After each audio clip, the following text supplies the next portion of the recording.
Thanks for being with us. My name is Greg with Begin Again Institute, and I'm here with Matthew Russell, one of our clinicians, who's going to talk to us today about a really important question, which is, can a relationship survive sex addiction? Matthew, thank you for being with us. I'm going to dive right in. That question is one that we get a lot. When people are struggling with these issues, sex addiction, porn addiction, intimacy disorders, we'll have partners call us. We'll have men call us. And I think in both of those people's minds, it's one of the major drivers for them figuring out what they do and how they address these issues. Can our relationship survive this? And not just stay together, because I think there's a difference between a relationship staying together and a relationship being in a really healthy, authentic, intimate place. Therapeutically, what does the research actually say about whether relationships can survive intimacy disorders? And what does your clinical experience tell us? Yeah, this is a very deep and emotionally turbulent time for for couples. But the short answer is yes. A marriage or a relationship can survive, betrayal or sexual addiction, and it also requires a lot of work and help for both partners, both individually and together. So clinically, I've seen success in couples doing the work and not only surviving the addiction, but also learning to thrive. And it does take time, but it is possible. And I've also seen a handful of couples that just don't make it. They decide to call it quits and they go on and on their separate ways, but they still have to co-parent, right? They still have to have some degree of a relationship. And so I've seen both sides. And it is relationship dependent. It is dependent on how much damage does the addiction do. Does the addict really turn around and show, or does he just half fast it and then end up having another discovery? So there's a lot of variables that you have to consider. But again, back to the short answer, yes, it is possible if both partners put in the work. Well, I love hearing that the answer is yes. I also totally understand that what we're talking about is really hard to generalize. Every relationship is different, and every set of experiences that brought a relationship to a point where they're even considering this type of question are different. You distinguished survival and thriving, the difference between a relationship finding a way to survive and a relationship finding a way to thrive. And I think that's a really important distinction. Are there any factors in your experience that help predict whether a relationship will make it through something like sex addiction or porn addiction? Yeah, there are. One specific thing I want to really hit hard on is the betrayed spouse. The betrayed spouse needs maximum support in order to make this thing work. Their world has been turned upside down. There is no trust. Everything that she once knew was true is now lies. And so she has to have a lot of support because that betrayal trauma is basically another form of PTSD that we're finding. And so I need to emphasize that part. The addict, oftentimes, when they do turn around and are serious about the recovery, they tend to recover a little quicker. It's still a long process, but they recover, and then they wonder, well, why is my spouse not recovering? And that's where understanding of the recovery process really needs to set in for both of them. That it's going to take longer for her to recover and trust you again in order to make that work. And the relationships that I see thrive is they both have that understanding. They both have that patience. He's going to make the sacrifices to make sure she feels safe, make sure she feels like she's the priority, and cultivate that space for that trust to be restored. And so I just want to really emphasize on the partner support. Partner support, his individual recovery, her support is not dependent on his recovery. It's separate. And then also, sprinkle in some solid couples counseling. That is the combination, or the combination for success. I think that's a really good point. The unfortunate thing about sex addiction is that for a person who deals with that, there's a person that's harmed by that, the betrayed partner, like you said. And that person deserves their own healing, separate from the person who's, you know, engaging in sex addiction, engaging in porn addiction. There's a person that has been betrayed by that deserves her own version of healing that is distinct from the treatment that a person dealing with sex addiction might receive. Um, in your experience at Begin Again, without giving us any personal information, obviously, can you tell us a little bit about a couple or an example of a couple that's come through the program that you thought, I don't know if this relationship is going to make it, but you saw something different happen in the end?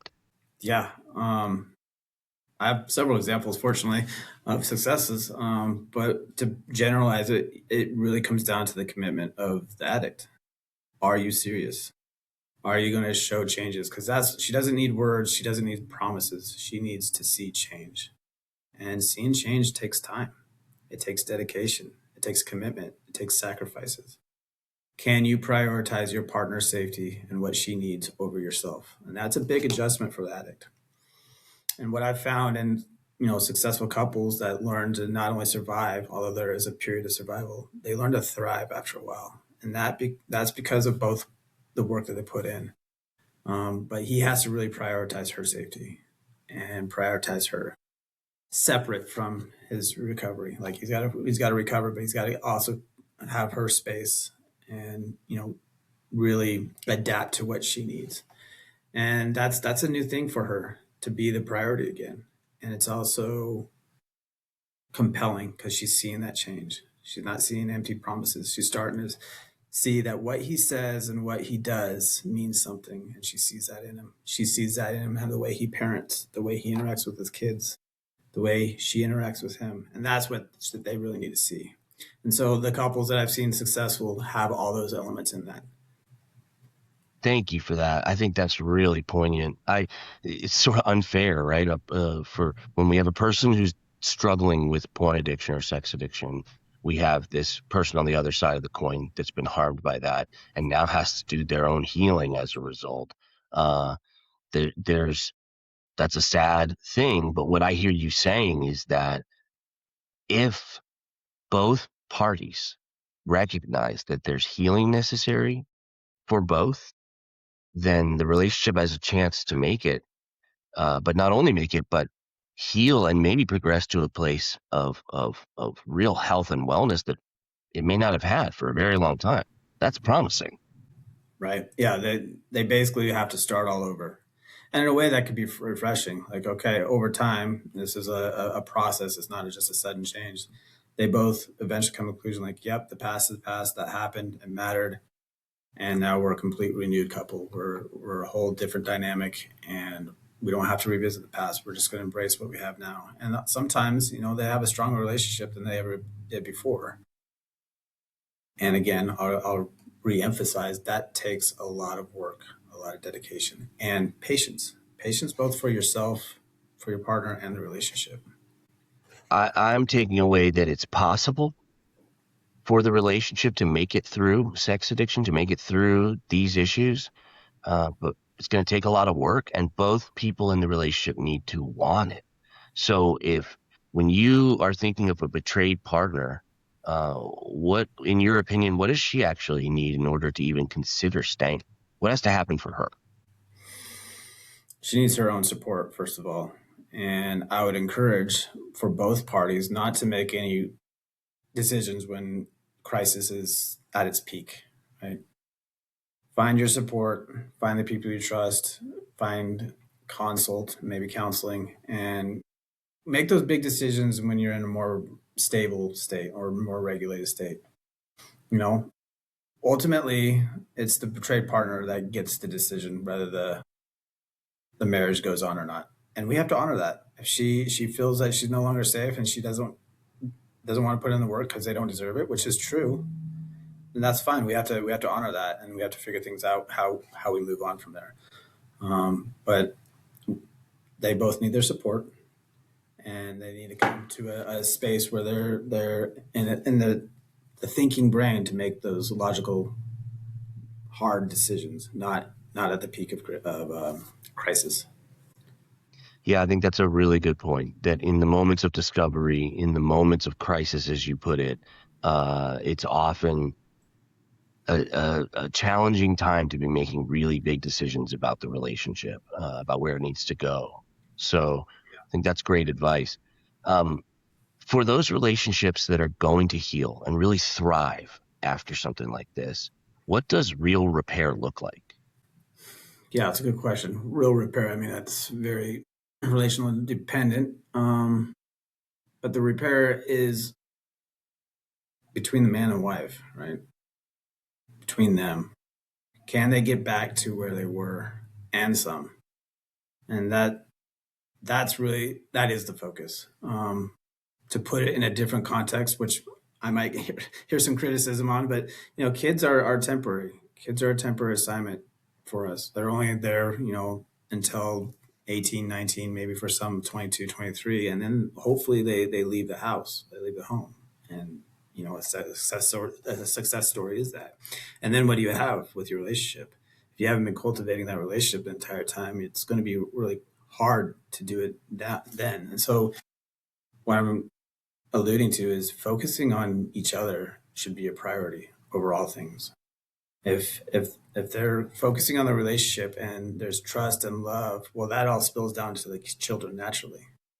But if you don't focus on the relationship, there's a lot of the opposite, right? The mistrust, the emotional gap, the lack of intimacy. Well, that also pours down.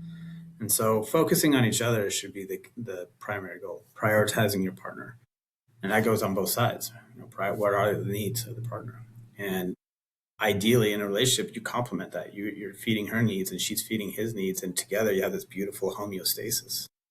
And if mom and dad are getting along well, the children are going to feel that. But it always starts with prioritizing the relationship. I love that concept that if a couple, parents in particular, are really in a healthy, thriving place relationally, then the kids feel that the impact of a person who's struggling with sex addiction healing, the impact of a betrayed partner healing, and then that couple being healthy, it pervades the whole family and in theory generations. It really just speaks to the importance of this type of work and really going to get the treatment that you need and healing from this on both sides of the coin. Yeah. Um, so here's a hard question. Is there a point at which a relationship is beyond repair? That's the hard question. And the answer is yes. There are. And we'd be negligent if we didn't approach it that way. In the conditions that, let's say, the addict relapses and continues to relapse and continues to say I'm sorry and makes empty promises. Well, that's abuse. That's another form of abuse, right? They're just manipulating, and that's not a safe space for that partner to be in. And so the tough decision, again, she gets that choice, is that maybe it's best for her to go her own way because of her own safety, her own trauma. You're just in that scenario, you're just redoing the trauma and just adding more and more layers. And so that's one thing. And again, even after first discovery, is say she decides to leave because of all the trauma, she gets that right. And so the answer is yes. Sometimes the best option is to just end the relationship, and it might be best for both of them. It might be best for the kids. That's not every scenario, but it is some scenarios. Yeah, thank you for that honesty. I mean, I think it's hard to hear, but it's like you said, it's true for some. I think most people that come through our program, they're not at that point, right? There's this place of potential healing and potential for this beautiful, thriving relationship in the future. But for some, the damage is too great. And the healthiest thing for both people and the family is an ending of the relationship in the way that it was historically. It can look Mhm. different going forward. Absolutely. And oftentimes it has to look different because they have to do the co-parenting thing. So they might not be completely out of your life. That's likely not realistic for every couple, but they have to learn to co-parent. How's that going to impact the kids? And so, yeah, even though the relationship's terminated, they still have to co-parent is another thing to consider. Yeah, there's a version of a relationship that looks different but is healthy in its own way, even if the people aren't together. What would you say to that couple who's right on the fence right now? They aren't sure whether to repair or to separate. They aren't sure whether the man needs to go get treatment for his sex addiction and the partner needs to go get treatment for her betrayal trauma. They aren't sure what to do. What would you say to that couple? Yeah, it's a tough situation to be in, no matter who you are. From where I'm sitting, the one of the more helpful ideas is to acknowledge that there's a problem, and for the addict specifically, are you willing to go get help? Are you willing to acknowledge that there is a problem that's causing a rift in your marriage? And if that the answer is yes, then I encourage you to find help somewhere. And also, this is where the healthy space comes in. Sometimes having a healthy space between each other is necessary. It's necessary for you to get help and for you to get treatment. And it's necessary for her to have space so she can start to go get her help and support and process what's going on. And healthy space is healthy. Like having that time, whether it's 2 weeks or a month, is healthy to kind of get your bearing. And like we said earlier, to get in a regulated state in preparation to make those hard decisions.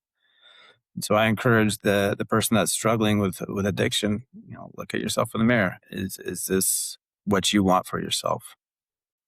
If you want help, there's help. And I encourage you to seek it.